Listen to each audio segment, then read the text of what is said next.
Hello friends, আজকে আমি তোমাদের সাথে একটা ব্রেকফাস্ট আইটেম শেয়ার করছি। এই ব্রেকফাস্ট আইটেমটা কিন্তু অত্যন্ত ডেলিশিয়াস এবং অত্যন্ত হেলদি একটা অপশন। তোমরা ট্রাই করতে পারো। তো প্রথমে আমি বিটটাকে ঘষে নিয়েছিলাম, তারপরে টমেটো, পেঁয়াজ, লঙ্কাগুলিকে কুচি কুচি করে কেটে নিয়েছি। তার মধ্যে দিয়ে দিয়েছি জিরে, মৌরি এবং ধনের মশলা বা গুঁড়ো মশলা যেটাকে বলে, এটা আমার বাড়িতেই বানানো। তারপর গোলমরিচ গুঁড়ো, দেন লবণ, দেন গুড়, অত্যন্ত অল্প পরিমাণে মশলা কিন্তু। তারপর তার মধ্যে নিয়ে নিয়েছিলাম আটাটা কিন্তু তোমাকে পরিমাণে একটু বেশি নিতে হবে, কজ এতগুলো সবজি স্টাফড হবে, ঠিক আছে। তারপর সেটা রুটির মতন করেই বেলে নিতে পারো।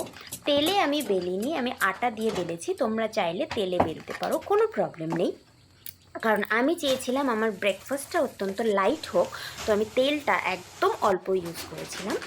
তো দেখো, এই হচ্ছে আমাদের বিটরুট।